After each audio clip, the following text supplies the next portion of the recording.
Welcome back to the channel. Today we are going to look at a 991.1, but you don't want to hear from this English windbag, which is why I bought another English windbag. Hi James, how are you? Hi Jay, this English windbag, is my mic turned on? Yeah. It is, okay. Yeah, it's all working, yeah. Okay, well, good to see you. Yeah, you too. Thank you so much for the invite down my here. Pleasure. So what we're going to do is we'll have a look at this 991.1 in not a dissimilar colour and probably slightly better condition to my 928. And we'll take it for a drive and tell you James's story with his 991.1. Right, Jay, so you're in my 991. This would be great to hear your impressions. Yeah, off we go. So this is a 991.1 Carrera S, which I think is probably the best one to have. It has the 395 horsepower, I think, something around there. Yeah, let's round it up, 400 Call it horses. 400, James, yes, okay. But it retains the weight of a 997. So the thing that people don't realise about the 992, which is the one that came after this, is that it gained quite a lot of weight, like 200 plus pounds of weight, which I think is why they gave it 380 horsepower just for the standard Carrera. So this is a good one to buy, and it is so nice to be in a modern car again. So James, you bought this with not very many miles on it, did you? It was quite low mileage car. Yeah, I got it January 22, 19,000 miles on it. One owner from new. So I think I was saying to you, I'm not sure why the chap sold it. I got the impression it was his forever car. It was immaculate. Yeah. I sent it off and got it ceramic coated via my detailer as soon as I got it. And that's it. So then you have a baseline. Then it's like your mission then to keep it as tidy as you can. Yeah. And yeah, I love it. It's never let me down. Starts every time. Done 13,000 miles last year in it. More than enough poke to get you into mischief, but enough to get you out of it as well. It's quite talky as well, isn't it? There you go. Yeah, very. Sure, Jay, like your 928, you've got cooled seats. So we've got the cooled seats on. Yep, got those in my 928, of course. Yep. Made sure I bought one with that. So excellent. There we go. Yeah. So first impressions, what do you think? Look, it's tight, isn't it? By tight, I mean it handles well, it rides well, it's modern, and it's nothing like my 928. But I love it, and it is just different. It's a different kind of car. So how would you say... That is another reason I like this car. How would you say it compares to your 996? As you said before about your 997, it is chalk and cheese. Now, you guys all know that I'm a huge 996 fan. I loved my 996. But this is just evolution, chaps. This is 15 years further on down the line, and it really shows it. The technology in the car itself. I've got cooled seats. I've got air conditioning that works. And honestly, the gearbox as well, as I briefly showed you just there, that wasn't full throttle, and it just went. And I like an automatic gearbox, guys. As people on my channel know, I'm partial to an automatic gearbox, but in the 996 the Tiptronic is fine, perfectly adequate. In this, it takes you away much faster. These have held their value terrifically well during the pandemic when everything went up in price. These really went up because they are not a lot dissimilar to the 992 in very many respects. They look very similar. They get up and go in a very similar way. Maybe there's a bit more technology on the newer car. But the beauty about this 991.1 is that it is naturally aspirated, chaps.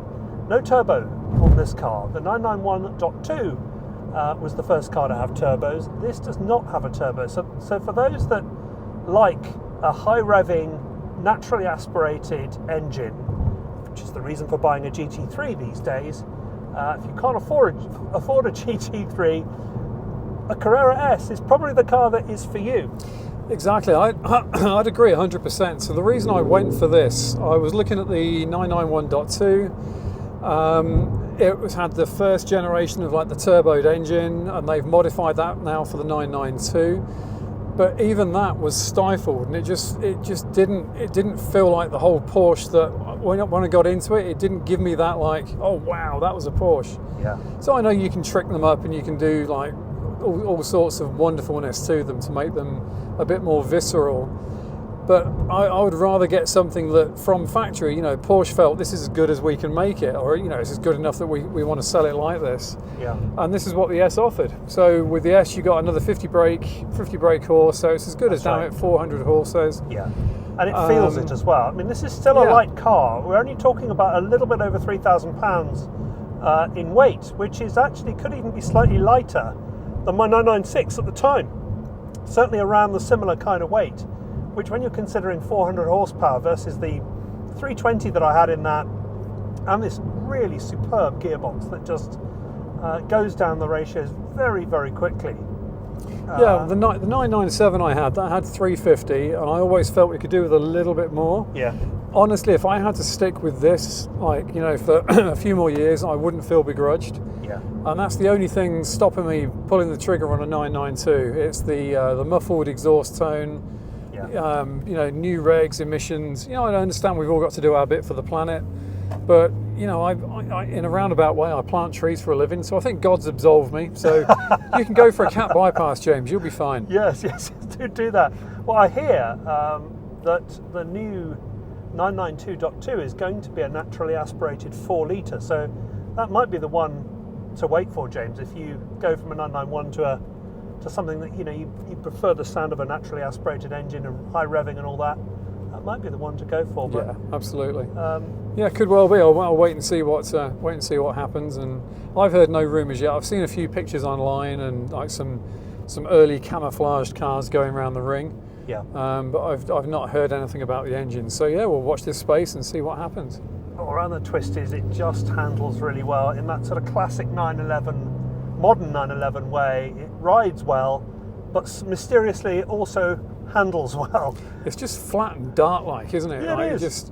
You can be as steady as you want or as nimble as you would like. But I'm still sitting in a comfortable seat. I'm not sitting in a car also that crashes over bumps. Yeah. So that is the beauty of a Porsche, I think, certainly of a 911, where you can just get in it and use it. And you've actually put 13,000 miles on it since you've had it absolutely. Have you had it a year yet? Yeah, it's just over a year. Just over a year, 14 months. Yeah, I don't drive it when there's snow on the ground. It's only a 2S.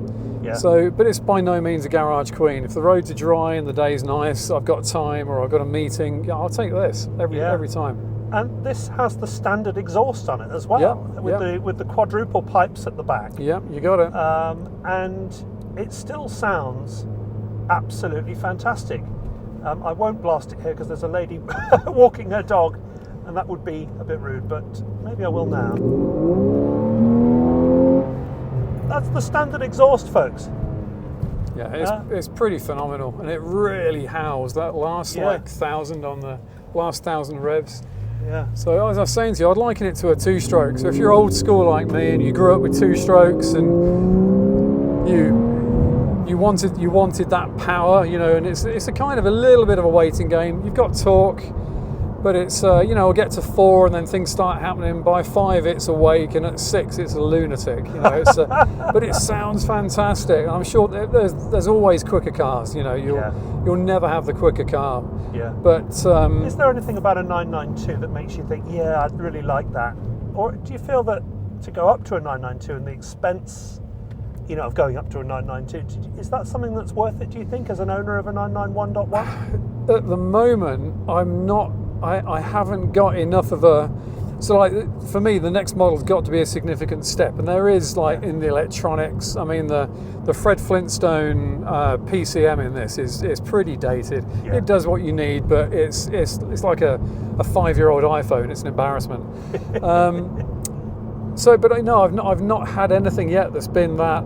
I must go for that. If anything, it would be a GT3 Touring. And then you break it down and think, okay, well, the reason it's that is because it's that naturally aspirated engine. Yeah. Which seems a lot of money to get something which is, faster around the corners, faster in a straight line, but then it's a lot of money. Yeah, do you really want to pay 150 over for the privilege? I don't think so. No. I don't think you do you? No. Yeah. James, you just got out of my 928 from a 991.1. How much culture shock did you suffer? Okay, this is neat vodka. Okay. No, it's really not. It's water. It's water.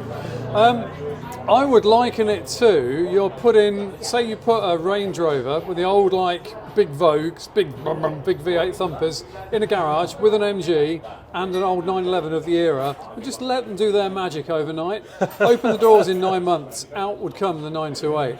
Yeah. So it feels like you're sitting on it, not in it. Yes. You've got this massive, burbling, lazy V8. The V8 feels like it'll outlast the car like 10 times over.